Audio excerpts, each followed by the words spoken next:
Valores del Campo, una visión de la realidad argentina. Conducción, Fernando Estrada. En OMINT cumplimos 55 años, en los que siempre fuimos renovando nuestros servicios, porque para cuidar tu salud no podemos quedarnos en el tiempo. OMINT, experiencia para lo que sigue. Superintendencia de Servicios de Salud, órgano de control de las empresas de medicina prepaga, www.sssalud.gov.ar, 0800-227-2583, Registro Nacional de Entidades de Medicina Prepaga número 1336. Kroll, baja el colesterol. Aceite de canola Kroll reduce el colesterol. Kroll, el aceite ecológico. Activa tu carrera, lidera tu futuro. En Universidad FASTA, elegí entre más de 30 carreras online diseñadas con innovación y trayectoria académica. Inscribite hoy y accede a importantes beneficios en la matrícula. Ingresa en www.ufasta.edu.ar/distancia. Universidad FASTA, conectando con tu futuro.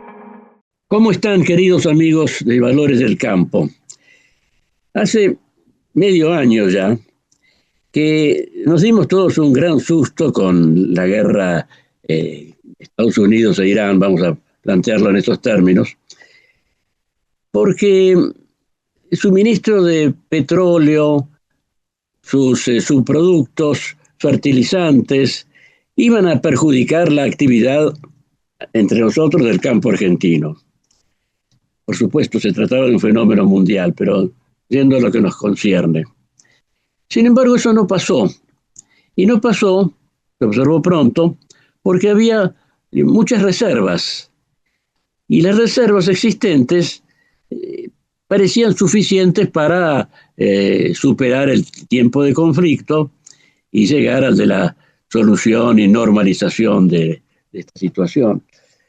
No ha pasado eso.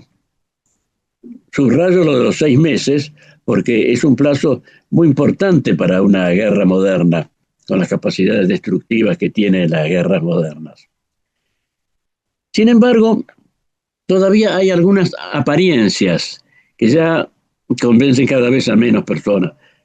Por ejemplo, el precio del petróleo no ha subido en la medida que las circunstancias imponían. Oscila según los anuncios de conversaciones, de paz, pero todavía no ha llegado a un nivel de alerta. ¿Y eso por qué? También por lo de las reservas. Estados Unidos se ha convertido en el mayor productor del mundo. En el estrecho de Hormuz, resulta que el estrecho de Hormuz no es el único camino para que salga el petróleo de los países árabes hacia donde sea. Ha habido derivaciones que las llevan al Mediterráneo. China se las ingenió para reducir su consumo de petróleo un 50%. Entonces las cosas se han mantenido con una apariencia seminormal. Pero todo esto tiene como base unas 4 patas de papel. No puede subsistir mucho tiempo. Y esa es la razón también por la cual se está hablando, pero no como fantasías, del retorno al carbón. El carbón, que ha sido calificado como el peor villano en materia de medio ambiente, el corruptor de la atmósfera con su producto, el dióxido de carbono. Ahora resulta que no. Es un negrito simpático como el de los Reyes Magos, que puede traernos muchos regalos si nos ponemos a tratar con él. Incluso he visto un aviso, no voy a decir que esté equivocado, porque no lo sé, pero de una empresa internacional que presenta al carbón como una fuente de combustible no contaminante, entre otras cosas, y que permitiría también la obtención de naftas y otros subproductos del petróleo en muy buenas condiciones económicas y ecológicas.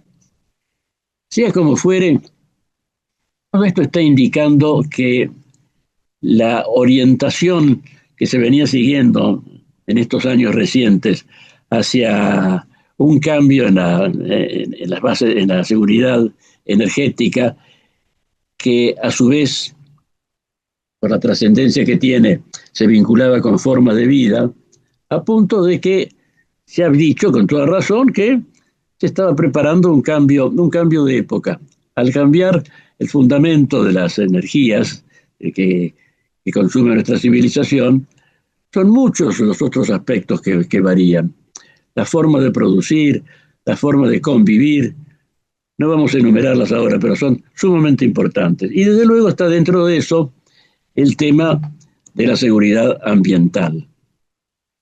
La seguridad ambiental también parece estar marchitándose un poco como preocupación, porque la supera la preocupación por la energía. Y tenemos también el crecimiento de los centros de datos de donde sale la inteligencia artificial, con un consumo fenomenal de energía, que es una nueva demanda que se está incorporando a esta demanda agigantada de que hablamos ahora. Es un fenómeno que incide en nuestro modo de vida, en nuestra civilización y por supuesto en nuestro modo de vida argentino. Va a incidir de una forma u otra. Hay que seguirlo con atención porque todavía no está bien definido, desde luego. Y para conversar de este tema, como lo hemos hecho tantas veces, acá está de nuevo Martín Fraguío, gran especialista en el tema y que nos va a aclarar seguramente, o por lo menos el carbón no creo que lo aclare, pero algunos conceptos que tengamos un poco brumosos, eso sí. ¿Qué tal, Martín? ¿Cómo estás? Muy bien, Fernando, ¿cómo andás? Qué gusto verte y bueno, gracias por la invitación nuevamente. Por favor, gracias por haberla escuchado. Muy interesante. ¿Qué te parece? ¿Qué tenemos adelante?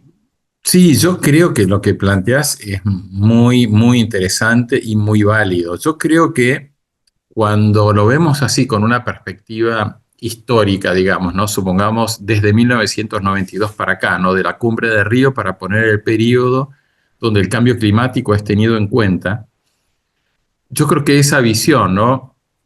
En esa Agenda 92, Cumbre de Río, 97, Protocolo de Kioto, 2015, Acuerdo de París, pusieron el foco, ¿no? Y fueron ayudando a que los países tomen medidas para ir sustituyendo las fuentes de energía contaminantes, ¿no? Hacia fuentes de energía menos contaminantes, de actividades económicas emisoras de gases de efecto invernadero a menos emisoras, incluyendo la deforestación, la labranza de los suelos, los tipos de fertilizantes más emisores, etcétera, etcétera. Entonces, creo que eso generó una innovación tecnológica, inversiones en tecnología, algunas de las cuales vienen acelerándose a velocidades increíbles, ¿no? Por ejemplo, el tema de los paneles solares, ¿no? La instalación de paneles solares en el mundo viene acelerándose y el precio de un panel solar en ese periodo de unos 15, 20 años bajó su costo en un 90%. O sea, lo que antes costaba 100, ahora cuesta menos de 10. Y no se sabe todavía si ese es el precio real o no, porque ya hay muchas empresas en China que están con problemas porque tienen capacidad ociosa para producir paneles solares que les está costando venderlo en Estados Unidos, en Europa, porque les pusieron aranceles muy altos a la importación y trabas, ¿no? Dificultades para que se importen. Pero obviamente la gente de Estados Unidos está diciendo, pará, déjame traer paneles solares baratos y yo con eso paso a tener energía que el elemento alternativo a esa energía, un combustible fósil, es más caro. Entonces déjame poner paneles solares que me dan energía más barata y de paso. Entonces, como decías vos bien, la guerra esta contra Irán genera ahora, ¿no? Escasea el petróleo, no sale por el estrecho de Hormuz, se le dificulta salir por el Mar Rojo, el canal de Suez, y entonces, frente a ese aumento de precio, en lo inmediato se deja de mirar el cambio climático y se empieza a mirar la seguridad energética. O sea, la agenda fue, vamos a seguridad energética. Pero esa seguridad energética empezó a tener facetas diferentes a las crisis del petróleo anteriores. Las crisis del petróleo anteriores era el precio sube, racionamiento, etcétera, etcétera. Y en esta fue, busquemos otras fuentes alternativas. ¿Qué fuente alternativa tenemos a todo esto? Y cuando uno ve los informes de estos últimos meses, el más impresionante es justamente el cambio en la electrificación. cómo vemos que la electrificación, ¿no?, moderna, digamos, la electrificación en gran medida por las nuevas demandas de centros de datos, pero mucho también por la venta de autos eléctricos. Lo que pensábamos hace 3, 4 años que no iba a ocurrir, hoy en estos informes de las últimas semanas, el más importante quizás el de la IEA, que publicó a principios de agosto, la primera semana de agosto, hace unos 10, 15 días, muestra de qué manera el auto eléctrico en todo el mundo se está transformando en una tendencia que está cumpliendo con las expectativas de el informe de la IEA del año 2021, que se llamaba el NZE, o sea, el escenario de cero emisiones del sector de energía a 2050. Entonces, me parece que ahí es donde está, en el corto plazo, y las emisiones le cuesta bajar, pero se van priorizando inversiones que van a generar caídas, no porque se esté buscando eso, sino que lo que se está buscando es fuentes de energía y estructuras de consumo de energía más eficientes. Pero en este sentido, lo que más está costando justamente es el aumento de eficiencia energética, o sea, ser más eficientes en general, digamos. La electrificación está trayendo mucha eficiencia, pero en general eso está costando más de lo que se pensaba. Es lo que está pasando con la inteligencia artificial. He leído en noticias muy recientes que el estado de Texas, Estados Unidos por supuesto, se está pensando en no permitir el desarrollo de los centros de datos, no solamente por los riesgos en materia energética, sino ya esta es otra consideración por los efectos psicológicos que puede tener en la población, que ya están comprobados en muchos casos. Hay una cantidad de causas ganadas por padres de menores que fueron llevados al suicidio por sus supuestos hermanos electrónicos. Es decir, se da esto también en un conjunto de problemas que exceden lo económico. Sí, claramente. Cosa que no tiene que sorprendernos, ¿no? Porque cada época de cambio en la historia ha ido acompañada también por un cambio en las fuentes de energía. Sí, por ejemplo, para ir no tan lejos, la revolución industrial de fines del siglo XVIII. Claro. Hasta entonces el combustible y el material para construcciones, tanto de casas como de barcos, era la madera. Claro, tal cual. Pero con el desenvolvimiento del comercio internacional y de la flota de guerra que tenía que acompañarla, era imposible que alcanzara. Y empezó a utilizarse los metales para la mayor parte de la actividad económica. Así que el cambio cultural vino también con este otro cambio, lo cual trae otra cadena de modificaciones. No es para sorprenderse que se hagan estos planteos de tipo ético respecto de la inteligencia artificial y que de alguna manera vienen a complicar la situación. Pero en buena hora que la vengan a complicar. Sí, claramente. En ese aspecto. Sí. Sí, obviamente, ¿no? El tema que comentás vos de la inteligencia artificial puede ser similar a la emigración, ¿no?, del campo a las ciudades con el inicio de la revolución industrial y todas las zonas urbanas extremadamente pobres de operarios industriales, ¿no? Y cada una de esas cosas, cada uno de esos momentos, ¿no?, seguro que tuvo efectos psicológicos tremendos, ¿no?, de muchas personas. Lo mismo, ¿no?, la emigración a la Argentina, ¿no?, lo que vimos de nuestros abuelos, bisabuelos teniendo que irse de los países. Eso no suele considerarse en esa dimensión, porque el gran drama humano de la desocupación masiva, de la miseria masiva, incluso de los trabajadores que aparecen en las narraciones de la época, principio del siglo XIX, es tema de las novelas inglesas. Eso no trajo solamente conmoción social, la aparición del socialismo, eso, sino que generó la emigración. En gran medida las revoluciones prometidas no se cumplieron en Europa. Claro. La gran emigración.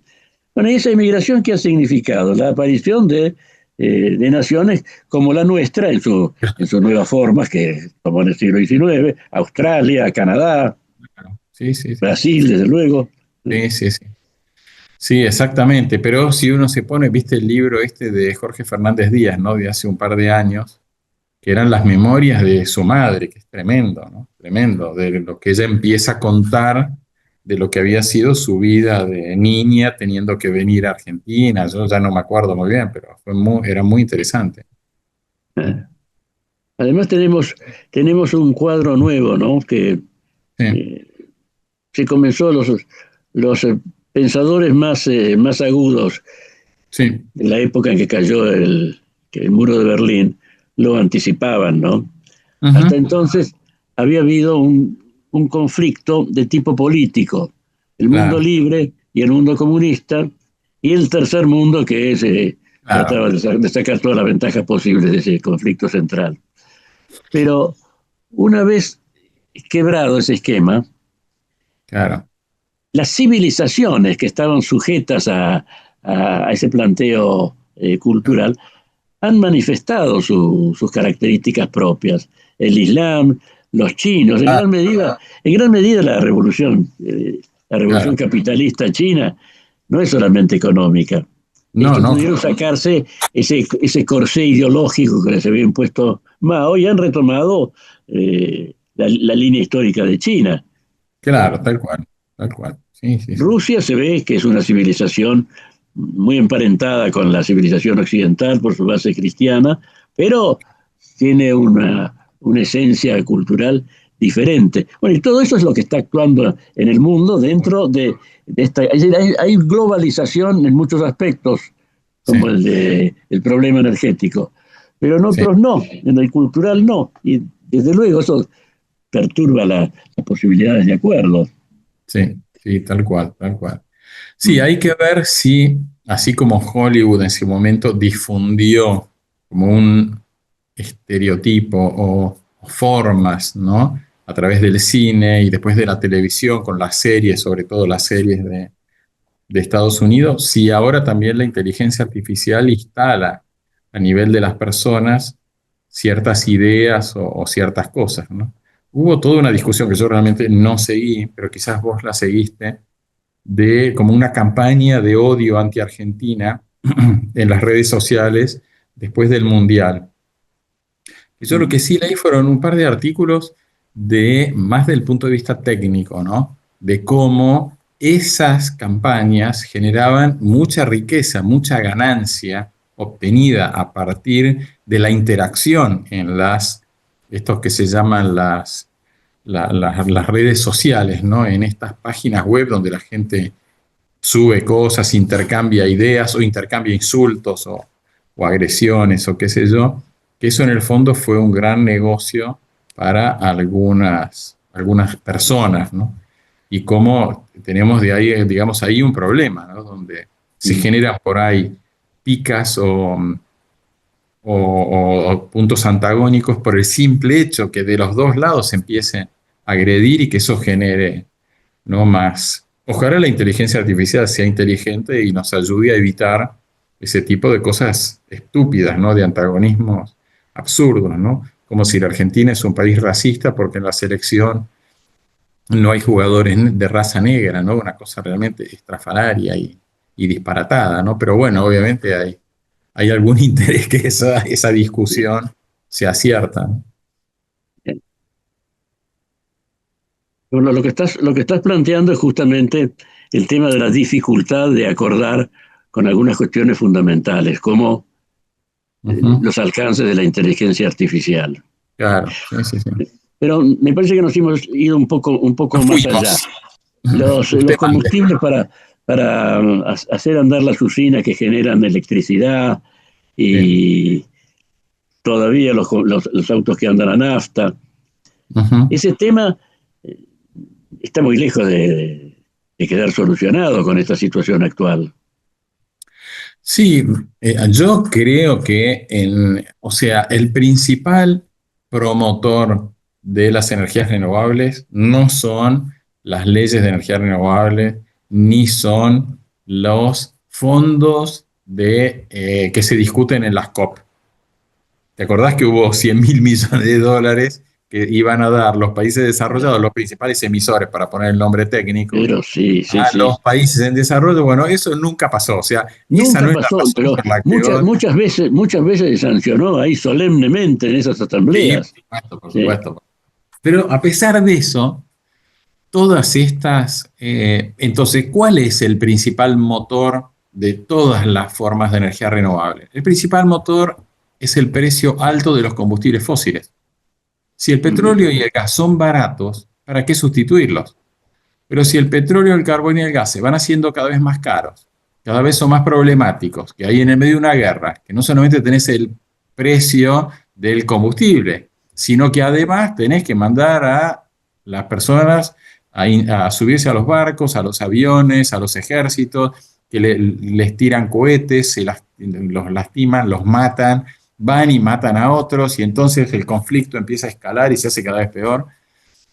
Entonces, y empieza a pasar algo que con vos hablamos un par de veces, que lo que dicen los expertos en la infraestructura petrolera, sobre todo la de Medio Oriente, es que esta es la primera crisis del petróleo donde se destruye la infraestructura petrolera a propósito, donde se bombardean refinerías, se bombardean plantas de licuefacción de gas, se bombardean puertos, se bombardean gasoductos, se bombardean oleoductos, poliductos, donde se bombardea todo. Irán busca destruir eso en sus vecinos, porque no es que fue a bombardear Estados Unidos, no. Irán, en cuanto a Estados Unidos le puso el primer cohete, fue y tiró un cohete a Qatar, le tiró el segundo cohete y le tiró uno a Riad, le tiró otro, le puso uno a Dubái, y así sucesivamente. En cada centro de estos, tanto humanos como de infraestructura petrolera, y lo mismo al revés. Me rompes mi cosa, yo voy, te rompo tu puerto, te rompo tu no sé qué.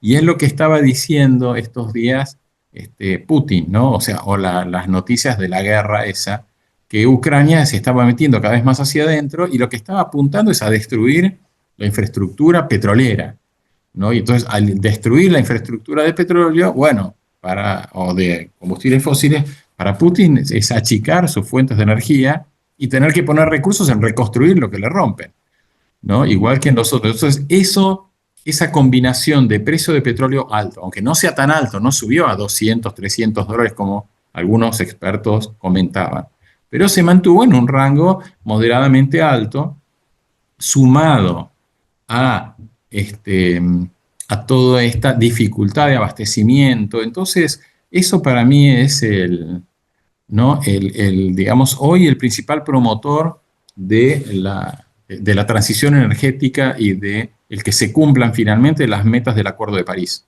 No porque la prioridad uno sea el cambio climático, la preocupación del cambio climático, sino porque la preocupación número uno es que el mundo así no funciona.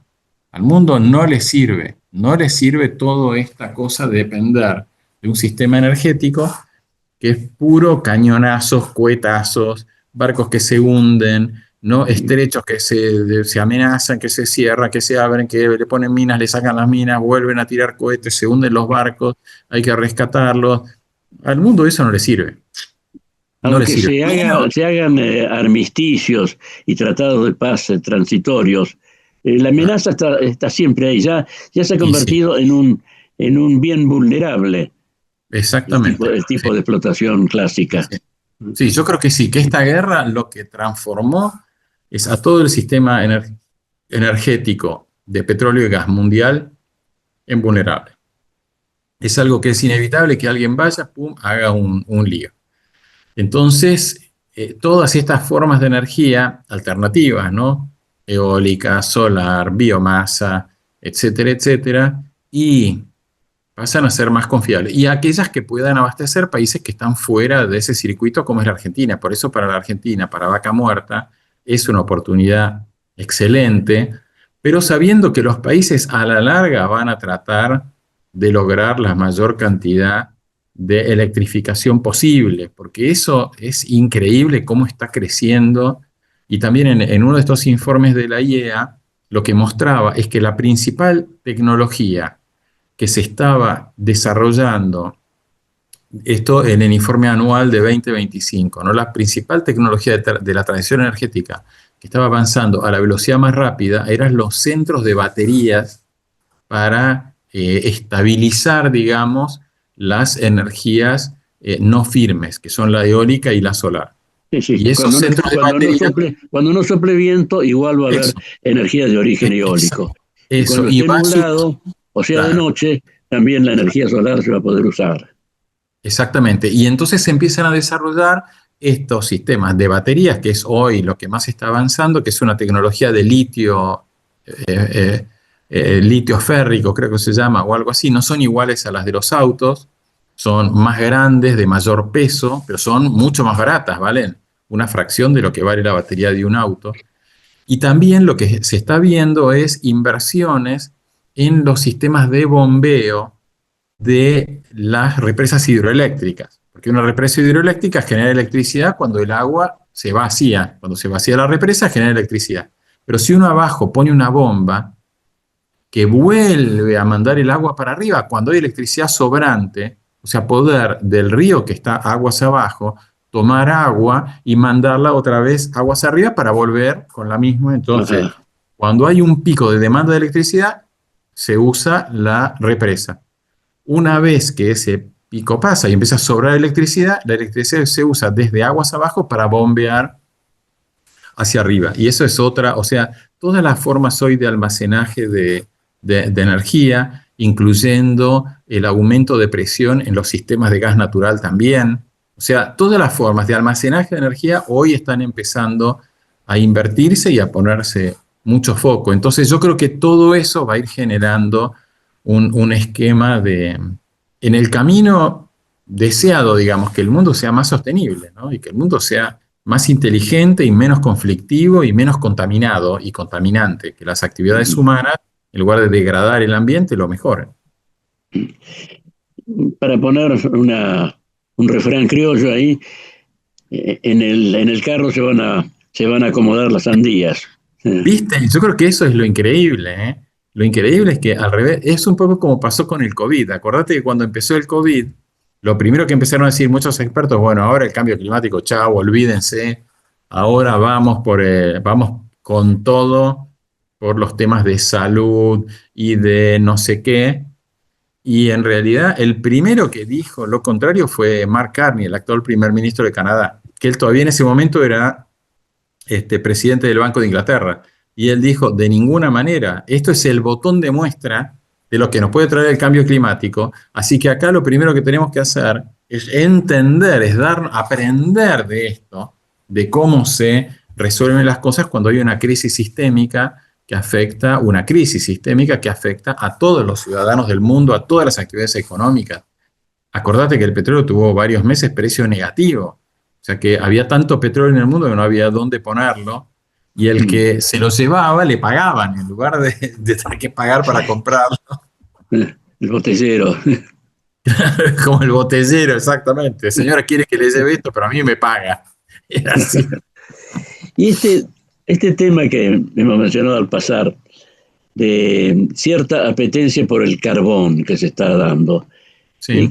¿qué te parece que significa? ¿Un escepticismo de que los otros sistemas puedan asegurar el suministro energético? Una actitud de ignorancia en el fondo, de excesivo optimismo. No, yo creo que es una decisión empresaria pura. O sea, si uno tiene en un momento un problema que tiene que resolver urgente, uno lo primero que hace es va al placar de las herramientas, a las cosas en desuso y revisa. Che, se me rompió la llave de la canilla de no sé qué que la había instalado mi abuelo, mi padre, no sé qué, y no tengo repuesto. Bueno, ¿qué hay en el cajón de las cosas viejas? Y hay un pedazo de otra llave que era parecida. Bueno, dale, la pongo. Entonces yo creo que el carbón era todo, ya las máquinas estaban. Es el más ineficiente. El aire de la ciudad es irrespirable. Pero, che, la máquina ya estaba, porque nadie la va a desarmar. ¿No? La máquina, las calderas de carbón en todo el mundo siguen estando en el mismo lugar. No tiene sentido ir y desarmarlas, porque no sirven para nada, ¿no? Entonces, eso estaba ahí. la mina de carbón, bueno, había parado, había bajado. Che, dale, saquemos, y total esto ya está todo.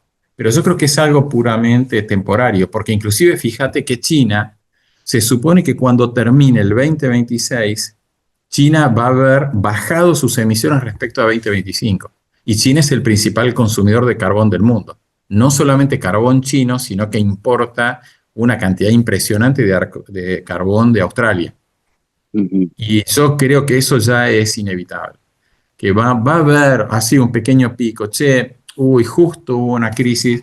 Lo que decían en China es que coincidió esta guerra con el peor año desde el punto de vista del viento.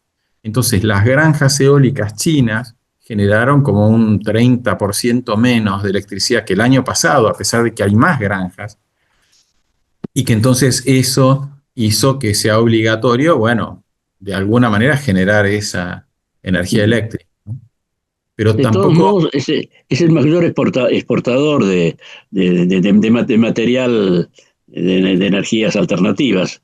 Por eso, para China, sus fábricas de energía solar, digamos, su fábrica de paneles solares, las fábricas de molinos eólicos, las fábricas de equipos de pirólisis para biocombustibles, todo eso es el negocio más grande de China, ¿no? Eso es el carbón, lo importan y de ahí no van a ganar mucha plata ni generar mucho empleo más, ¿no? En cambio, todo lo demás es de una demanda de empleo y de empleo capacitado enorme, ¿no? Instalar en una casa un equipo de paneles solares y requiere varios técnicos, ¿no? Y un conocimiento técnico avanzado, ¿no? No es como poner una alfombra en un felpudo en la puerta. Sí, ciertamente. Y en el caso de China, bueno, el caso de China es el único en esta materia. Sí. Es la gran potencia que fabrica hasta ahora con ánimo exportador, porque según las informaciones que se tiene, que no son completas, el mercado interno de China está muy retrasado si comparamos, por ejemplo, con el europeo. Y sí, claramente. No es un mercado para estos adelantos técnicos. Son todavía para el felpudo. Bueno, más o menos, porque en el caso... Más o menos, por supuesto.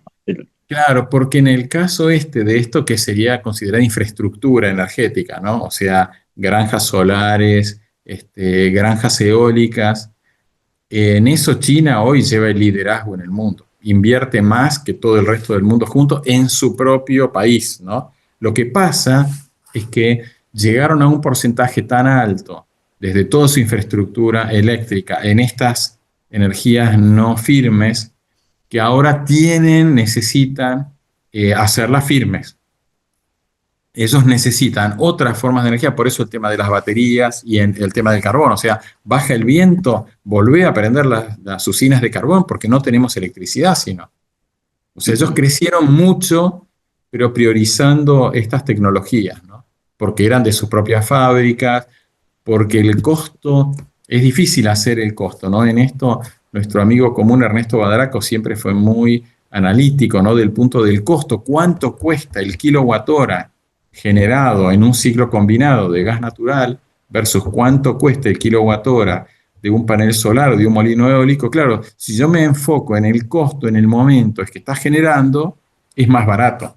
Pero cuando yo cuento las horas de energía no suministrada y que otro tiene que dar esa energía, si es que hay demanda, porque la demanda tampoco es estable, sino que la demanda varía según las horas del día, según el ciclo de la fábrica, según las personas y cada vez según más cosas, ¿no? Cuando cargamos los celulares, cuando se cargan los autos eléctricos. Para el campo, las estaciones del año también.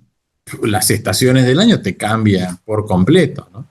Sí, por eso. Ahí hay todo una cosa. Lo que está claro es que los tiempos y la complejidad, esta electrificación va llevando a que los sistemas energéticos sean cada vez más complejos. Antes quizás era, bueno, compramos un tanque de combustible, lo llevamos a la estación de servicio, pasan los autos, cargan, pasa el tractor, carga. Ahora entra un panel solar en un país y baja el viento, con lo cual el panel solar genera, el viento no genera, se pone de noche, no hay ni viento ni sol. Bueno, ¿qué hacemos? ¿no? De noche se levanta el viento, che, ¿qué haces con esa fuente? Entonces, todo, hace un par de semanas en un evento bueno, no me acuerdo del nombre, de una de estas grandes organizaciones, digamos, de análisis energético, el gerente financiero de la empresa de electricidad más grande de Estados Unidos, él decía, pasamos en menos de 10 años de hablar en función de minutos o decenas de minutos a hablar de fracciones de segundo. O sea, hace 10 años una usina entraba en línea en 5, 10, 15, 20 minutos, tiene que estar generando, ¿no? Y lo mismo la demanda, y era todo así, una cosa que se movía a un ritmo rápido de minutos, pero 5 minutos, 10 minutos, y ahora dice, no, ahora es fracciones de segundo. Pasó una nube, una granja solar, baja la producción a la mitad, y en esa fracción de segundo hay que entrar con algo. Se va la nube y en 5 segundos se fue la nube, y en fracción de segundo hay que volver a permitir que esa electricidad se lleve al sistema. En el caso argentino, de la Sí. generación energética, el carbón sigue teniendo una proporción muy alta, ¿no? No, en Argentina no, el carbón debe ser menos del 1%. En El Argentina, 1%. sí, la principal fuente es el gas natural, ¿no? Porque la Argentina ya desde los 90 sobre todo, ¿no? Se desarrolló mucho toda su infraestructura de gas natural y en su momento lo que cuenta justamente Ernesto Badaraco es cómo la Argentina fue el primer país del mundo en tener una red eléctrica basada en ciclos combinados de una alta eficiencia, ¿no? Porque vos pensás que una usina de carbón tiene una eficiencia del 20-23%, o sea, de todo el calor que se genera quemando carbón, el 20-23% se transforma en electricidad. En cambio, un ciclo combinado, en ese momento estaban arriba del 50%, o sea, más del doble de eficiencia, generaba el doble de electricidad por la misma cantidad de calor, y hoy están muchos cerca de 70%. O sea, eso siguió avanzando, y las calderas esas subieron un poquito, pero es una caldera de vapor común, digamos, tiene unas pérdidas de energía enormes. Y de hecho, la minería del carbón está en una situación crítica. Sí, sí, y encima el daño ambiental que hace, ¿no? El daño, ¿no? de contaminación de aguas, de contaminación de todo. Eso es realmente una industria que de punta a punta servía, ¿no? En el siglo XVIII, XIX, pero hoy realmente ya está un poco, ¿no? Ya los cambios, ¿no? que generan en los ecosistemas, porque pensá que se abre la mina de carbón y sale un montón de material, de residuo, ¿no? Ese carbón va a un lugar donde se quema, la ceniza es muy contaminante, o sea, en los lugares donde se deposita la ceniza se generan problemas ambientales gravísimos, ¿no? Y todo lo que queda, ¿no? Por eso en todo el ciclo del carbón, además de los gases, ¿no? que emite, que no es solamente CO2, sino que hay un montón de gases contaminantes, particulados, el smog en las ciudades, ¿no? Es todo un tema, ¿no? Todo un tema. Sí, el tema nuevo, que convive con este, por supuesto, es si vamos a tener a tiempo un suministro necesario para que funcione la maquinaria mundial. Qué buena. Quizás es una pregunta para hacerle a la inteligencia artificial. No sé, porque está comprometida. Sí, yo no sería un testigo neutral.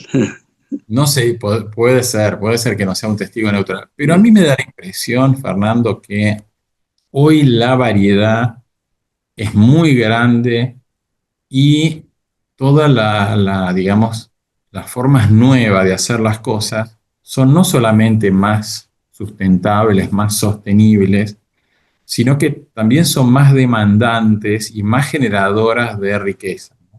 Demandan más empleo y ese empleo es de mejor calidad, ¿no? Y demanda, por eso yo creo que sí, que el ser humano siempre se las rebuscó y siempre le encontró la vuelta, ¿no?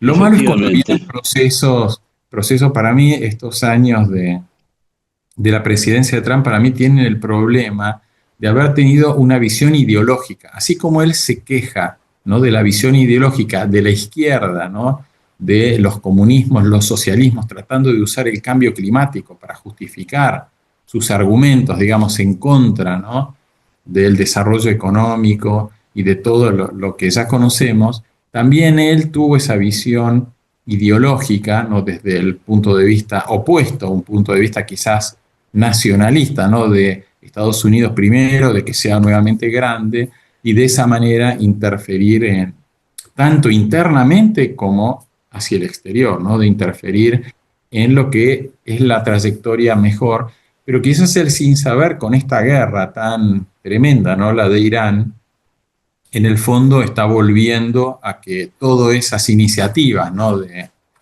un sistema energético más limpio, un sistema de transporte mundial más limpio, más eficiente, todos los consumos de energía más eficientes, quizás lo está logrando, ¿no?, de una manera no deseada.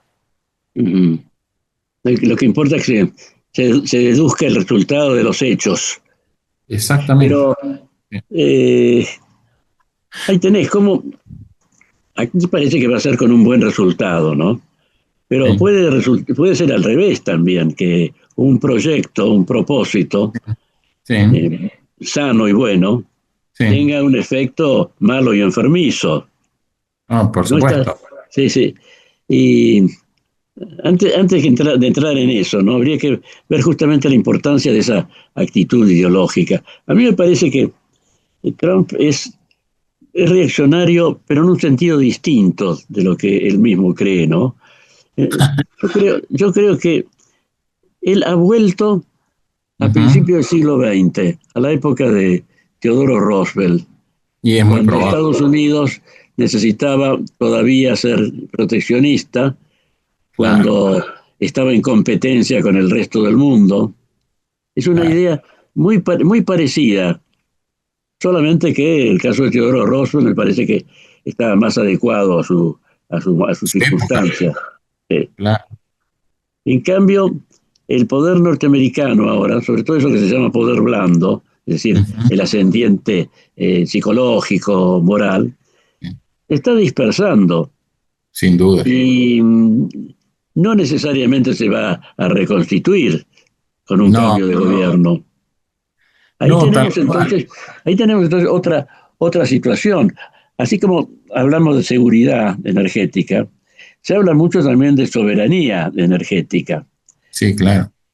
Es decir, que cada país produzca la energía que necesita. Exacto. Eso está aplicado a muchas otras cosas, soberanía alimentaria, y cada país produzca la alimentación.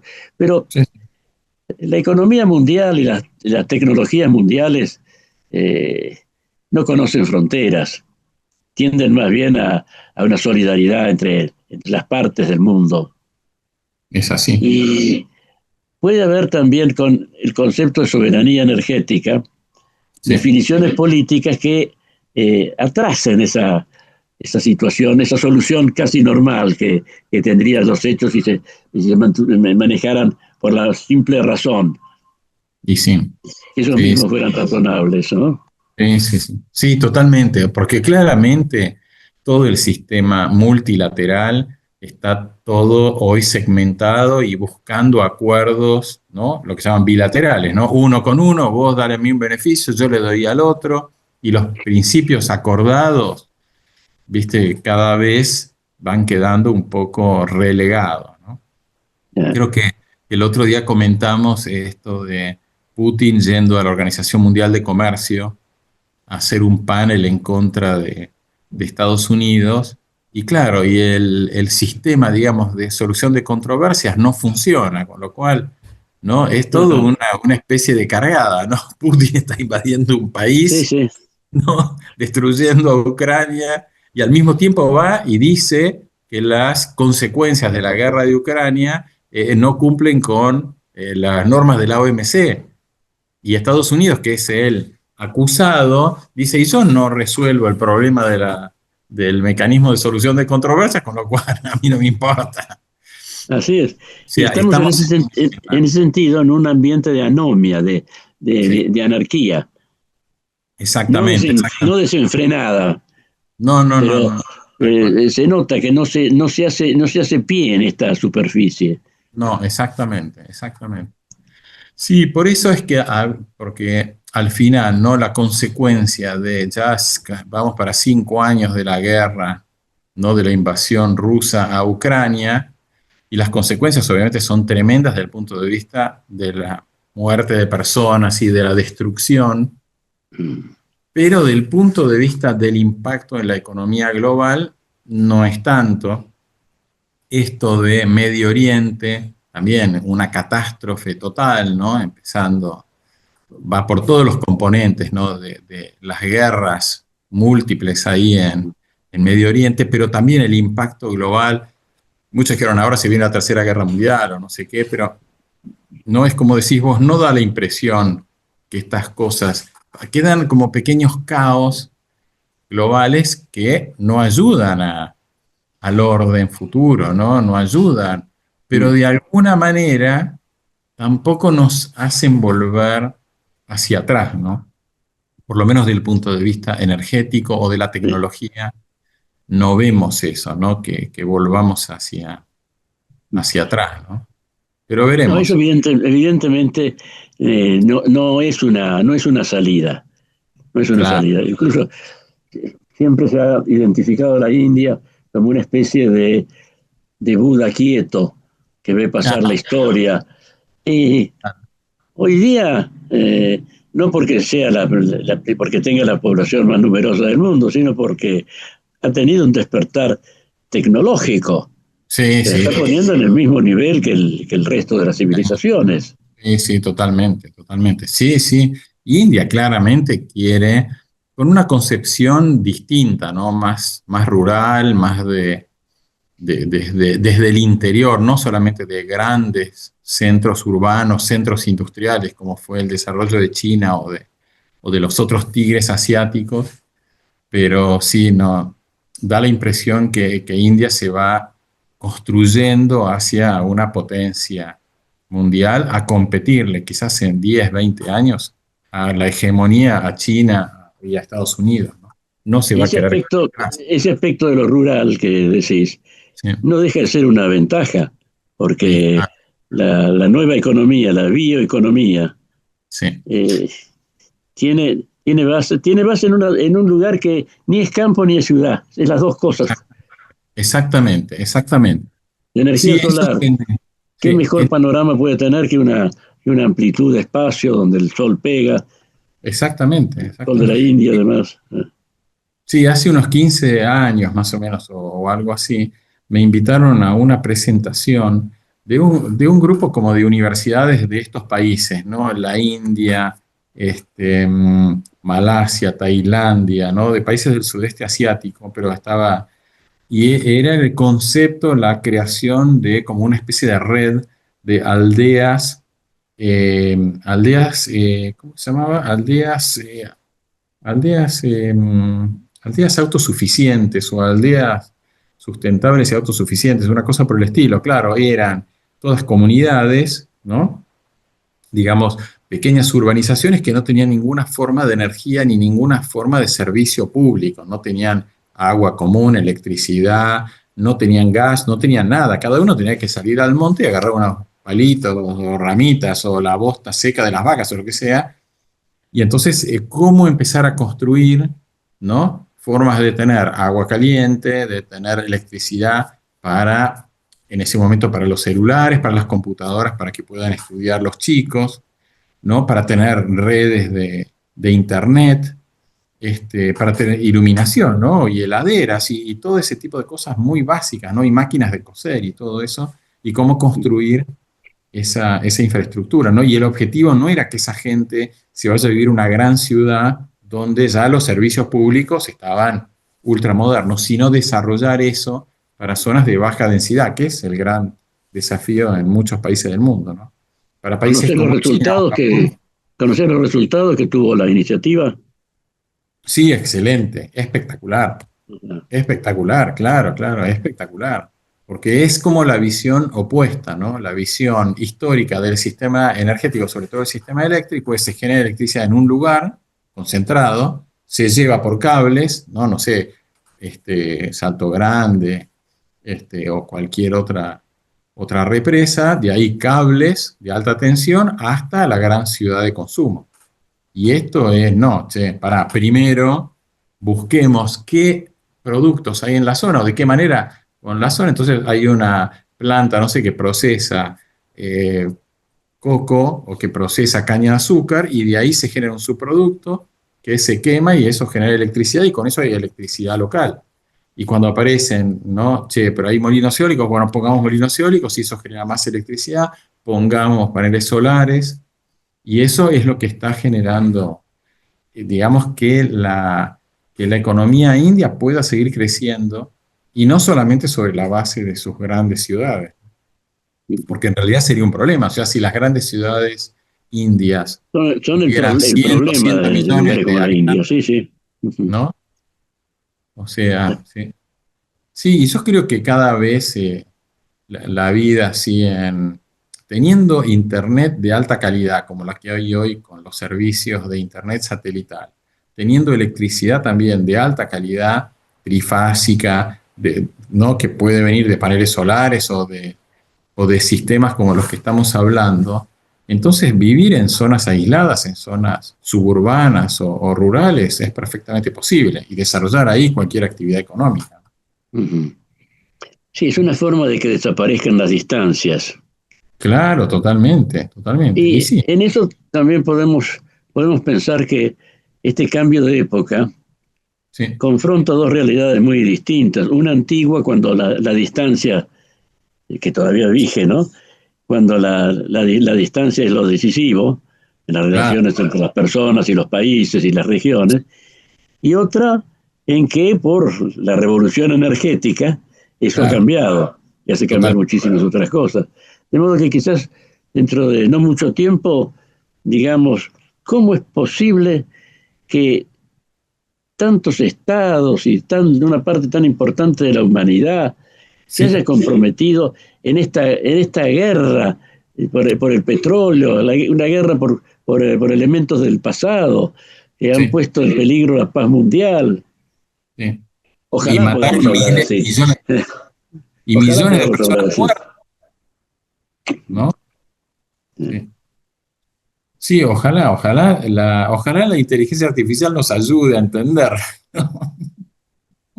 Sí, y que la inteligencia natural funcione como debe también. Y bueno, eso sería lo básico.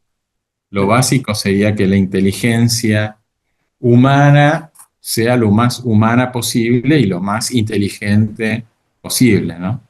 Pero ¿te acordás de esa frase que no me acuerdo quién la dijo? Si fue Borges o alguien así muy importante, que dijo que está claro que la inteligencia humana tiene límites, pero la estupidez humana no. Eso es. No me acuerdo de quién lo dije, pero me pareció genial. Sí, así es. Bueno, eso es lo que se llama la hibris, la vieja enfermedad del espíritu que la analizaban los griegos, ¿no? Claro. Creer que no se tiene límites. Exactamente. Algo que parece tan absurdo, sin embargo, ha estado a lo largo de la existencia del hombre y a cada rato produciendo catástrofes. Sí, bueno, esperemos que esta vez no, porque son posibles diálogos como estos que estamos teniendo, que pueden llevar a soluciones o actitudes racionales.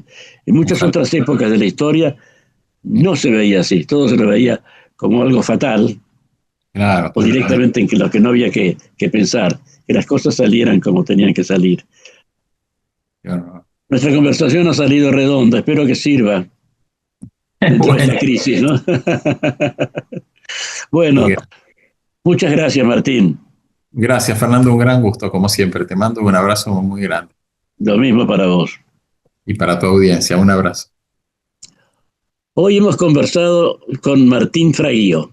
Nosotros volveremos a vernos en nuestra próxima edición de Valores del Campo, aquí. Hasta entonces.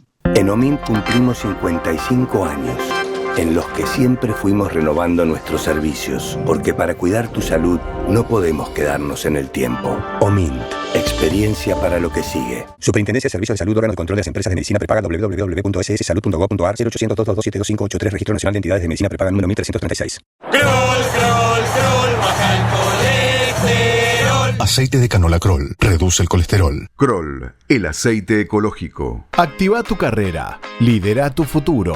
En Universidad FASTA, elegí entre más de 30 carreras online diseñadas con innovación y trayectoria académica. Inscribite hoy y accede a importantes beneficios en la matrícula. Ingresa en www.ufasta.edu.ar/distancia. Universidad FASTA, conectando con tu futuro.